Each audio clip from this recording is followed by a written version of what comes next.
Hello everyone, जय Hind. I hope you all are doing well.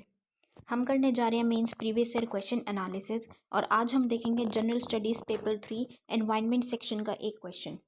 मैं उम्मीद करती हूँ आप लोगों ने इस क्वेश्चन को अटेम्प्ट किया होगा और एक अच्छा सा आंसर फ्रेम किया होगा।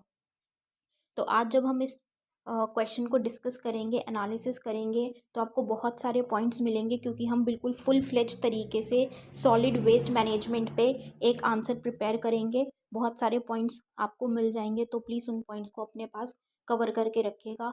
तो और अगर आपको ऐसा लगता है कि आपके पास कुछ एक्स्ट्रा पॉइंट्स है तो प्लीज़ आप कॉमेंट सेक्शन में ज़रूर शेयर कीजिएगा। तो शुरू करने से पहले मैं आपको अपने कोर्सेज़ के बारे में बता दूँ। तो हमारा करंट अफेयर्स बैच रन करता है जिसमें PDFs plus live doubt sessions लिए जाते हैं और रेगुलर बेसिस पे साथ ही रिवीजन भी कराई जाती है।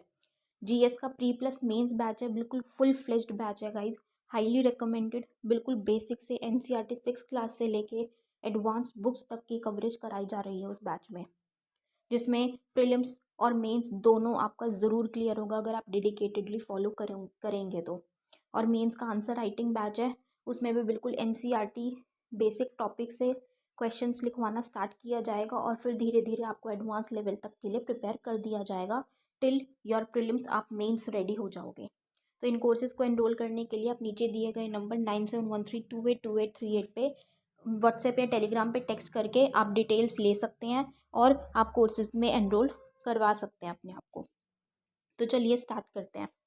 हमारा आज का क्वेश्चन है, what are the impediments disposing the huge quantities of discarded solid waste which are continuously being generated? How do we remove safely the toxic wastes that have been accumulated in our habitable environment? लगातार उत्पन्न होने वाले भारी मात्रा में छोड़े गए ठोस कचरे के निपटान में कौन सी बाधाएं हैं? हम अपने रहने योग्य वातावरण में जमा हुए जहरीले कचरे को सुरक्षित रूप से कैसे हटा सकते हैं? यह क्वेश्चन GS3 एनवायरनमेंट सेक्शन के अंडर आता है और ये क्वेश्चन यूपीएससी ने 2018 में पूछा था। तो इस क्वेश्चन में किसकी बात की जा रही है? इस क्वेश्चन में ये पूछा जा रहा है कि जो सॉलिड वेस्ट जनरेट होता है, सॉलिड वेस्ट का उत्पादन होता है, वो सॉलिड वेस्ट डिस्कार्ड करने में, मतलब उस सॉलिड वेस्ट का निपटारा करने में, अच्छे से उसको ठिकाने लगाने में क्या क्या बाधाएं आती हैं, क्या क्या दिक्कतें आती हैं, हमें सबसे पहले उसके बारे में बताना है। और फिर वो दिक्कतों के बारे में, प्रॉब्लम्स के बारे में बताते हुए हमें बाद में ये बताना है कि हम अपने एनवायरनमेंट को अच्छा रखने के लिए, रहने लायक बनाने के लिए हम उस वेस्ट को किस तरीके से रिमूव कर सकते हैं, मतलब किस तरीके से प्रॉपर वे में डिस्पोज कर सकते हैं, उसको ठिकाने लगा सकते हैं, उसकी समाप्ति कर सकते हैं। तो ये हमसे क्वेश्चन में पूछा गया है। तो इस क्वेश्चन में हम बेसिकली सॉलिड वेस्ट के बारे में सब कुछ देखने वाले हैं और सॉलिड वेस्ट मैनेजमेंट जो एनवायरनमेंट का टॉपिक है वो आपका यहाँ से फुल फ्लेज कंप्लीट हो जाएगा। तो चलिए स्टार्ट करते हैं। जब हम इंट्रोडक्शन की बात करते हैं तो इंट्रोडक्शन में हम थोड़ा सा सॉलिड वेस्ट किस तरीके से प्रिवेल कर रहा है इंडिया में, हम उसके बारे में थोड़ी सी बात करेंगे कि इंडिया में फ़िलहाल करीबन करीबन 960 मिलियन टन्स, 960 मिलियन टन्स के अराउंड जो है, अगर पूरे पूरे साल दर पे बात करें, एनुअली बात करें, तो वेस्ट जनरेट होता है, उत्पादन होता है ऐसे कचरे का। उसमें वो बहुत सारी जगहों से आता है, मतलब बाय प्रोडक्ट्स बहुत सारी चीज़ों के होते हैं। इंडस्ट्रीज से आता है हमारी, ठीक है, माइनिंग करते हैं उससे आता है, म्यूनिसिपल से, एग्रीकल्चर से बहुत सारा आता है, और बहुत सारी और भी चीज़ें हैं, और भी प्रोसेसेस हैं। या फिर हम घर की हाउस होल्ड की बात करें तो वहाँ से भी आता है। या आज के टाइम पे टेक्नोलॉजी जैसे जैसे इंक्रीज़ हो रही है तो ई वेस्ट भी बढ़ता जा रहा है, ठीक है। मेडिकल वेस्ट की हम बात करें तो बहुत तरीके के वेस्ट हैं जो कि बढ़ते जा रहे हैं। तो ऐसे जो वेस्ट हैं उनका उत्पादन बहुत ज़्यादा लेवल पे होता है। उसको हम अलग अलग में डिवाइड भी कर सकते हैं। ऑर्गेनिक वेस्ट अलग होते हैं, इनऑर्गेनिक वेस्ट अलग होते हैं। हर की संख्या क्या है, बहुत ज़्यादा है हमारी कंट्री में। या हम टॉक्सिक वेस्ट जो कि बहुत ज़्यादा नुकसानदायक है, जहरीले हैं, वो उनकी भी संख्या बहुत ज़्यादा है, यहाँ बताई गई है 4.5 मिलियन टन्स के अराउंड, बहुत ज़्यादा संख्या है। तो जितना भी वेस्ट जनरेट किया जाता है, जितने भी कचरे का उत्पादन होता है, उसका करीबन करीबन 90% 90% जो वेस्ट है वो ऐसे ही फेंक दिया जाता है, डिस्कार्ड कर दिया जाता है, उसको ठिकाने नहीं लगाया जाता, उसका निपटारा नहीं किया जाता। 90% के अराउंड जो वेस्ट है वो ऐसे के ऐसे ही फेंक दिया जाता है। तो वो कितनी ज़्यादा चिंताजनक बात है, बहुत ज़्यादा प्रॉब्लमेटिक सिचुएशन है। और हमें इस पे इंडिया को, वो कहते हैं ना, अराइज अवेक, तो उठने की ज़रूरत है, काम करने की ज़रूरत है इस पे। और सॉलिड वेस्ट को मैनेज करना बहुत ज़्यादा ज़रूरी है, नहीं तो एनवायरनमेंट इससे इतना पल्यूट होता जा रहा है, इतनी दिक्कतें आती जा रही हैं कि आने वाले टाइम पे कुछ भी नहीं रह जाएगा। तो काम करना इस पे बहुत ज़्यादा ज़रूरी है। तो ये हमने थोड़ी सी इंट्रोडक्शन की बात करी कि कितना ज़्यादा वेस्ट जनरेट हो रहा है और उसको, उसका निपटारा नहीं किया जा रहा है। अब हम बात करेंगे हमारे जो मेन क्वेश्चन में पूछा गया है, मतलब हमारे बॉडी पार्ट की बात करेंगे। हमारे मेन क्वेश्चन में ये पूछा गया है कि हमें सबसे पहले प्रॉब्लम्स के बारे में बताना है, मतलब इम्पेडिमेंट्स के बारे में बताना है। वेस्ट डिस्पोज करते टाइम क्या दिक्कतें आती हैं, क्या बाधाएं आती हैं, उसके बारे में। तो सबसे पहली क्या है कि हमारी कंट्री में, इंडिया में, भारत में ट्रेंड मतलब प्रशिक्षित और क्वालिफाइड योग्य जो मैनेजमेंट हैं, वेस्ट मैनेजमेंट प्रोफेशनल्स हैं, उनकी कमी है। मतलब ऐसे पेशेवर बहुत कम हैं जो कि वेस्ट मैनेजमेंट में काम करें, कोई ऐसी साइंटिफिक टेक्निक्स लेकर आए जिससे कि वेस्ट प्रॉपर तरीके से डिस्पोज किया जा सके, कलेक्शन हो, सिग्रीगेशन हो, उसका डिस्पोजल हो, एक अच्छे तरीके से हो सके। या फिर जो वेस्ट है, बात करते हैं ना नॉर्मली, स्कूल्स में भी एक्टिविटीज़ आपने की होगी, बेस्ट आउट ऑफ वेस्ट सुना होगा।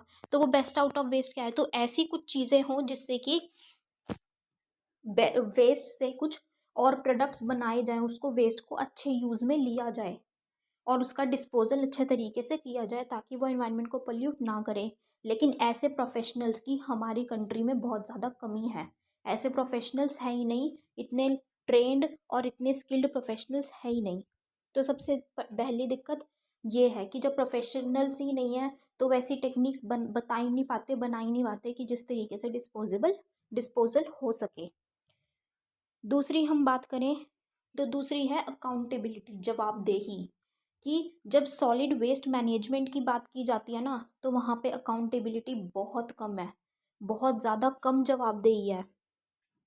क्या होता है, जैसे म्यूनिसिपैलिटीज़ हैं, तो ये क्या है, बहुत मतलब रिस्पॉन्सिबल तरीके से, बहुत सारी जगह ऐसी हैं जहाँ म्यूनिसिपैलिटीज़ बहुत अच्छी तरीके से वर्क नहीं करती। मतलब कचरे के ढेर ऐसे बढ़ रहे होते हैं और साफ़ सफाई नहीं हो रही है, ठीक है, कचरा उठाया ही नहीं जा रहा है वहाँ से, या वाटर स्टैगनेंट रह रहा है, पानी खड़ा रह रहा है, जिसकी वजह से वाटर बॉर्न डिजीजेस भी हो रही हैं। तो ऐसी बहुत सारी चीज़ें हैं जो कि लैक ऑफ अकाउंटेबिलिटी, मतलब वो रिस्पॉन्सिबिलिटी ही नहीं लेते क्योंकि उनसे कोई जवाब करने वाला नहीं है।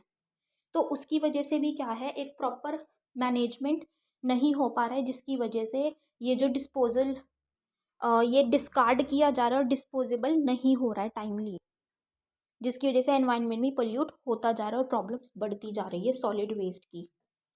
फिर हम बात करें तो बजट की, पैसे की, कि सरकार इतना सपोर्ट दे ही नहीं पा रही है, या सरकार इतना अमाउंट एलोकेट ही नहीं कर रही है सॉलिड वेस्ट मैनेजमेंट में कि उसका निपटारा करने के लिए उतना पैसा लगाया ही नहीं जा रहा है, उतना ध्यान दिया ही नहीं जा रहा है कि एक अच्छे तरीके से प्रॉपर वे में टेक्नोलॉजी के थ्रू से, या फिर किसी एक प्रॉपर मैनेजमेंट के थ्रू कलेक्शन हो, उसका स्टोरेज किया जाए, उसकी प्रोसेसिंग हो, अच्छे तरीके से ट्रीट किया जाए उस वेस्ट को, जो वेस्ट यूज़ कर सकते हैं, किसी चीज़ में कन्वर्ट कर सकते हैं, वो किया जाए, या और उसको प्रॉपर तरीके से डिस्पोज किया जाए।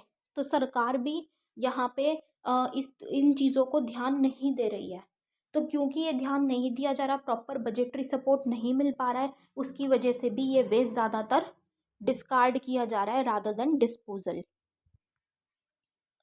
नेक्स्ट हम बात करें तो एनवायरमेंटल अवेयरनेस, मतलब पर्यावरण की जागरूकता। कि अब हम एक एग्जाम्पल से देखते हैं तो नॉर्मली जब हम बाहर जाते हैं तो हम देखते हैं मतलब बहुत बहुत ज़्यादा अमाउंट में पॉपुलेशन ऐसी है, बहुत जनसंख्या, लोग ऐसे हैं जो कि कोई अगर वॉक कर रहा है रोड पे, या इवन कार्स में ट्रैवल कर रहे हैं, बाइक्स पे हैं, वो क्या करते हैं, थूक भी देते हैं, ठीक है, और स्पिट करते हैं, या फिर वो कुछ खा रहे हैं, कुछ पैकेट्स है, स्नैक्स है, चिप्स खा रहे हैं, तो वो खा के और रैपर रोड पे ही फेंक देते हैं बिना इन इस चीज़ को जाने। ये अवेयरनेस ही नहीं है उनमें कि ऐसा करके वो अपने ही एनवायरनमेंट को, अपनी ही सोसाइटी को, अपनी ही लोकेलिटी को नुकसान पहुंचा रहे हैं, और इनडायरेक्टली अपने आप को ही नुकसान पहुंचा रहे हैं वो। और जब बड़े लोग ही ऐसे करेंगे तो छोटे क्या सीखेंगे? जो छोटे बच्चे हैं वो भी यही सीखेंगे, इसीलिए वो भी क्या करते हैं, ऐसे ही फेंक देते हैं। तो वही एक ट्रेंड बनता जा रहा है, बच्चे भी वही चीज़ें सीखते जा रहे हैं। तो क्योंकि अवेयरनेस की बहुत ज़्यादा कमी है और बहुत ज़्यादा मोटिवेशन लोगों में है ही नहीं कि वो अपनी लोकेलिटी को साफ रखें, कोई भी कहीं पे कुछ भी फेंक देता है और उस चीज़ को मानते ही नहीं है कि हम गलत कर रहे हैं, या एनवायरनमेंट, रोड गंदी हो रही है, तो कहीं ना कहीं वो हमें ही, हमारी हेल्थ के लिए ही गलत है। तो इस वजह से भी क्या हो रहा है कि वो जो वेस्ट है वो बढ़ता चला जा रहा है, और उसके ढेर के ढेर बनते चले जा रहे हैं, और उसका प्रॉपर डिस्पोजल नहीं किया जा रहा है, उसकी मैनेजमेंट नहीं हो पा रही है। देन हम बात करें कोऑर्डिनेशन की। अब क्या है कि एक काम एक पर्सन करता है और एक काम मिलके किया जाता है, तो उसमें फ़र्क है। अब जैसे फॉर एग्जांपल मान के चलिए कि एक उंगली है और एक पांचों उंगलियां मिलके हमारी क्या बनती है, फिस्ट, एक मुट्ठी बनती है। तो क्या एक चीज़ अगर हम तोड़ने की बात करते तो एक उंगली उस चीज़ को अच्छे से तोड़ पाएगी या एक मुट्ठी तोड़ पाएगी? क्या तोड़ पाएगी? एक मुट्ठी अच्छे से तोड़ पाएगी। क्यों? क्योंकि उसमें पांचों उंगलियों की ताकत आ गई। तो इसीलिए जब सारे मिलके काम करते हैं ना, तो मिलके काम करने से काम बहुत इफ़ेक्टिव तरीके से और बहुत अच्छे से होता है। हम जो भी प्रॉब्लम है उसको बहुत इजीली तोड़ सकते हैं। लेकिन उसी की यहाँ पे कमी है कि यहाँ पे कोऑर्डिनेशन नहीं है। किसमें? ना ही गवर्नमेंट में है, ना ही सिविक एजेंसीज में है।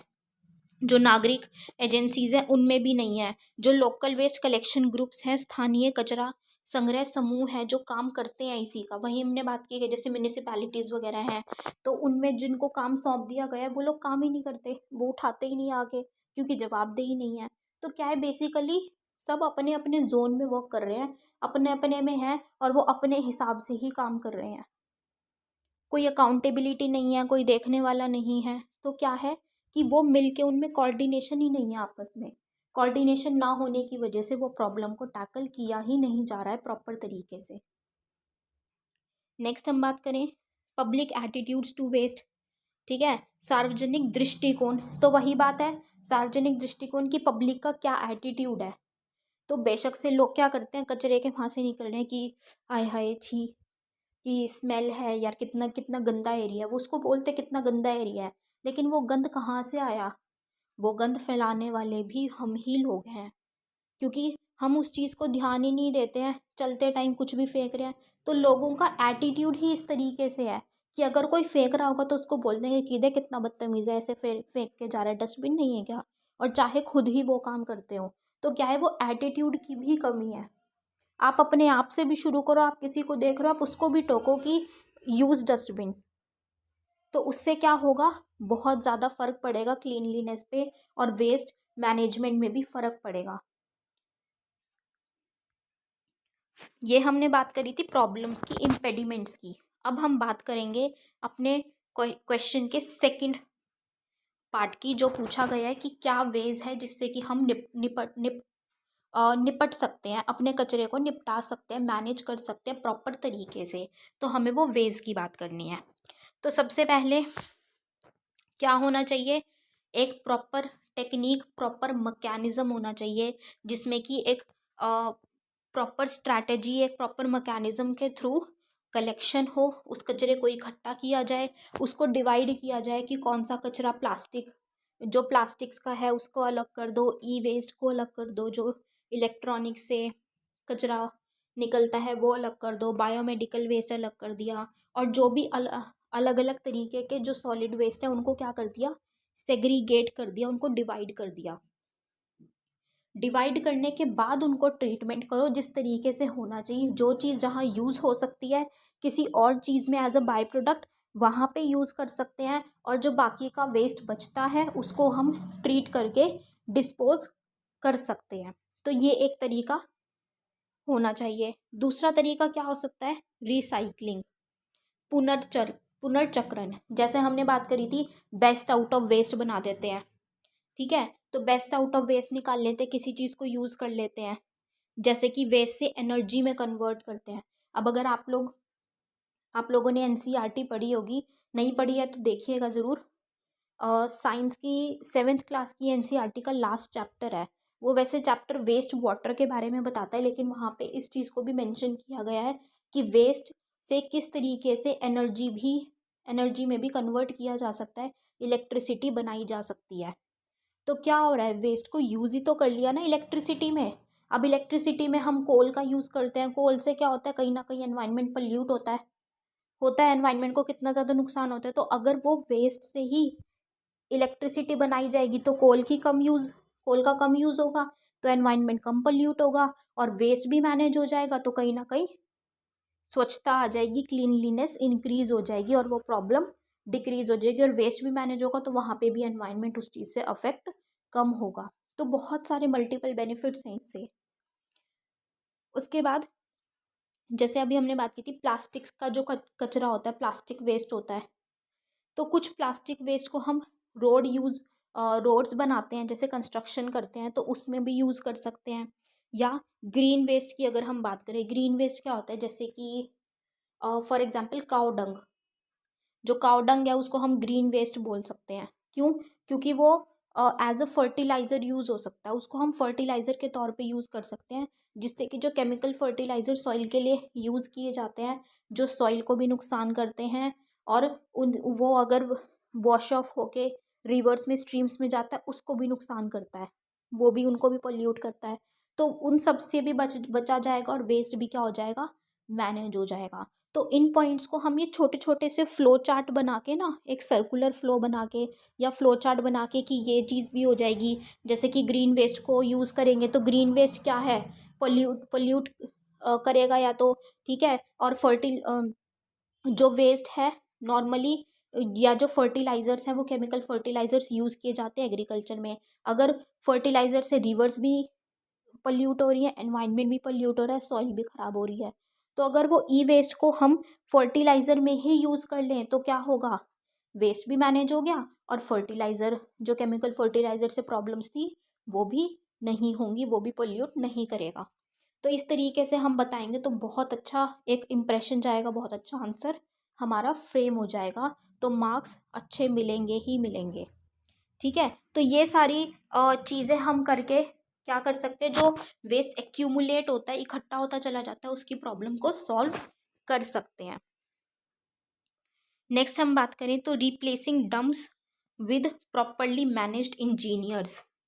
वही बात आ गई कि जो भी जैसे हमने उसमें क्या बात करी थी, इम्पेडिमेंट्स प्रॉब्लम्स में हमने क्या देखा था कि ऐसे कोई क्वालिफाइड स्किल्ड मैन इंडिविजुअल्स ही नहीं है, मतलब प्रोफेशनल्स ही नहीं है जो कि अच्छे तरीके से काम करें, कि अच्छे तरीके से टेक्नोलॉजी लेके आए या कोई ऐसी स्ट्रैटेजी लेके आए जिससे कि प्रॉपर वे में वेस्ट डिस्पोज हो सके, या जो भी डंप्स है उनका वो अच्छे तरीके से मैनेज किया जा सके। तो ऐसे ही है कि ट्रेनिंग प्रोवाइड करके या स्किल डेवलपमेंट करके ऐसे प्रोफेशनल्स को लेकर आएँ जो कि अपनी स्किल्स से, अपनी टेक्निक से, अपनी नॉलेज से क्या करें, ऐसी चीज़ें लेकर आएँ जिससे कि एनवायरनमेंट पे वेस्ट का इम्पैक्ट कम हो, उसका प्रॉपर डिस्पोजल हो सके। उसके बाद मॉनिटरिंग एट ग्राउंड, मतलब वही बात की थी हमने कि कोऑर्डिनेशन की कमी है, कि एक उंगली काम कर रही है और एक पूरी मुट्ठी काम कर रही है, तो हमें मुट्ठी बन के काम करना है, सभी को मिलजुल के काम करना है, कोऑर्डिनेशन में काम करना है, ताकि वो उस प्रॉब्लम को हम पूरे तरीके से तोड़ सकें। तो इसीलिए, और हम उसके साथ क्या कर सकते हैं, अवेयरनेस कैंपेन्स चलाओ, जैसे लोगों में अवेयरनेस ही नहीं है, लोग उनके अपना एक एटीट्यूड बना हुआ है, तो हमें उसको चेंज करना है अवेयरनेस क्रिएट करके। फॉर एग्जांपल अगर हम स्वच्छ भारत मिशन की बात करें तो हर कोई जानता है स्वच्छ भारत मिशन के बारे में, तो हमें ज़्यादा से ज़्यादा अवेयरनेस क्रिएट करनी है, कैंपेन्स रन करने हैं, उनका एटीट्यूड चेंज करना है। हम यहाँ पे एक एथिक्स की टर्म भी यूज़ कर सकते हैं, परसुएशन, कि हम लोगों को परसुएड कर सकते हैं वेरियस चीज़ें दिखा के, वेरियस कैंपेन्स रखे, उनको उनके आगे बहुत सारे एग्जाम्पल्स दिखा के हम बता सकते हैं कि क्लीनलीनेस कितनी इम्पोर्टेंट है, स्वच्छता कितनी ज़्यादा ज़रूरी है, और एक जगह जो जो क्लीन है और एक जगह जो गंदी है, आपको कैसा लग रहा है? कौन सी जगह पे आप रहना पसंद करेंगे, किस तरीके से रहना पसंद करेंगे, या आपकी हेल्थ पे क्या इफ़ेक्ट पड़ता है, हम वो भी बता सकते हैं। नेक्स्ट हम बात करें तो इम्प्लीमेंटेशन जब हमें करनी है, वही हम बात करते हैं जैसे हर क्वेश्चन में आता है कि पॉलिसीज़ कितनी अच्छी हों, इम्प्लीमेंटेशन उसका बहुत इफ़ेक्टिव तरीके से होना चाहिए, तभी उस पॉलिसी का फ़ायदा हो पाएगा। तो एक प्रॉपर लेजिस्लेशन के थ्रू हमें प्लान्स बनाने हैं, रूल्स बनाने हैं, और उनका प्रॉपर तरीके से इम्प्लीमेंटेशन करना है। सेल्फ हेल्प ग्रुप्स हैं, एनजीओज़ हैं, उनका पार्टिसिपेशन इंक्रीज़ करना है, सिटीजन्स अवेयरनेस इंक्रीज़ करनी है, कैंपेन्स इंक्रीज़ करने हैं, और यूथ को बढ़ावा देना है, उनको एनकरेज करना है कि वो ऐसे स्टार्टअप्स करें, वो पार्टिसिपेट करें, उनको इंसेंटिव्स प्रोवाइड किए जाएँ कि अगर वो कुछ ऐसी अच्छे सॉल्यूशंस लेके आएंगे कि वेस्ट को किस तरीके से डिस्पोज किया जाना चाहिए, या वेस्ट को किस तरीके से बेनिफिट में यूज़ कर सकते हैं हम दूसरे प्रोडक्ट्स बनाने में, तो क्या है, उनको इंसेंटिव्स दिए जाएंगे। तो उससे क्या होगा, यूथ एनकरेज होगा, अच्छे सॉल्यूशंस आएंगे, स्टार्टअप्स होंगे तो एम्प्लॉयमेंट जनरेशन भी होगी, एम्प्लॉयमेंट जनरेशन होगी तो लोगों की इनकम इंक्रीज होगी, उनकी स्टैंडर्ड ऑफ लिविंग इंक्रीज होगी, एंड ओवरऑल क्या होगा, इकोनॉमिक डेवलपमेंट होगी, इंडिया ओवरऑल डेवलपमेंट के फेज़ की तरफ चली जाएगी। ओके, तो देखो अब हमने एक एनवायरनमेंट के टॉपिक को कितनी सारी चीज़ों के साथ हमने लिंक कर दिया। तो ये था हमारा मेन पार्ट, हमने इसमें इम्पेडिमेंट्स के बारे में बात की, अपनी प्रॉब्लम्स के बारे में बात की, और उसके सॉल्यूशंस के बारे में, मतलब वेज बताए हमने कि किस तरीके से उनको टैकल किया जा सकता है, या ये प्रॉब्लम सॉलिड वेस्ट मैनेजमेंट की प्रॉब्लम सॉल्व की जा सकती है। अब हम ऑन द कंक्लूडिंग नोट हम ये बताएंगे कि जब आज के टाइम पे हम देख रहे हैं अर्बनाइजेशन इंक्रीज हो रही है, इंडस्ट्रियलाइजेशन बढ़ रही है, ज़्यादा से ज़्यादा क्या हो रहा है, इंडस्ट्रीज सेटअप की जा रही है, तो उससे क्या हो रहा है कि जितनी ज़्यादा इंडस्ट्रीज होगी उतना ज़्यादा कचरा और ज़्यादा और आएगा, कचरे का उत्पादन होगा, वेस्ट जनरेट और ज़्यादा होता चला जाएगा। तो जितना ज़्यादा वेस्ट टाउन्स में, सिटीज़ में जनरेट हो रहा है, तो और ज़्यादा ऐसी नीड है कि हम जल्दी से जल्दी ऐसी सॉल्यूशंस लेकर आएँ जिससे कि हम ये वेस्ट को मैनेज कर सकें एक प्रॉपर तरीके से। तो हमें उन स्टेप्स को ध्यान में रखते हुए और ये कंडीशंस जो अर्बनाइजेशन, इंडस्ट्रियलाइजेशन हो रही है, इनको ध्यान में रखते हुए एक क्लीनलीनेस के फेस पे इंडिया को लेकर जाना है, और ये सिर्फ एक का नहीं, सभी का काम है। ठीक है, तो इस तक लेके जाना सभी का काम है, और इंडिया को उस फेज पे हम लेकर जाएंगे। कंक्लूजन में मैं आपको ये भी बताना चाहूँगी, जैसे महात्मा गांधी ने ये चीज़ भी बोली थी कि no one need to wait for anyone else to adopt a human and enlightened course of action. और ये कोट आपको 7th क्लास की साइंस की एनसीईआरटी के उसी लास्ट चैप्टर में मिल जाएगा। वहाँ महात्मा गांधी ने ये क्यों कोट किया गया कि किसी को इंतज़ार करने की ज़रूरत नहीं है कि कोई शुरू करेगा या कोई एक एक्शन लेगा, कोई ह्यूमन प्रैक्टिस शुरू करेगा तो मैं करूँगा या तो मैं करूँगी, नहीं, किसी की वेट नहीं करनी है, खुद से शुरू करो, खुद से काम करना शुरू करो। आप शुरू करोगे तो आपके पीछे पीछे 10 लोग शुरू करेंगे, और 10 से 100 लोग शुरू करेंगे, और ऑटोमेटिकली क्या हो जाएगा, धीरे धीरे बढ़ के वो कंडीशंस, वो एक कोर्स ऑफ एक्शन जो लिया जा रहा है अच्छे के लिए, बेटरमेंट के लिए, वो सभी अडॉप्ट करेंगे, और वो एक सबके बेटरमेंट में आ जाएगा, और वो काम, वो सारी प्रॉब्लम सॉल्व होने लग जाएंगी। तो आई होप गाइज आप लोगों को ये एनालिसिस पसंद आया होगा, आप लोगों को बहुत सारे पॉइंट्स मिले होंगे जो आप अपने पास ऐड कर सकते हैं, और सॉलिड वेस्ट का पूरा टॉपिक, इससे बाहर आपको कुछ भी कवर करने की ज़रूरत नहीं है, आप इतना भी प्रिपेयर कर लेंगे तो आपका एक मेंस का आंसर पूरा का पूरा रेडी हो गया है। तो एंड करते हुए मैं आपको अपने कोर्सेज़ के बारे में बता दूं, तो हमारा करंट अफेयर्स बैच चल रहा है जिसमें PDFs plus live doubt sessions लिए जाते हैं, प्लस रेगुलरली रिवीजन भी कराई जाती है उसके साथ।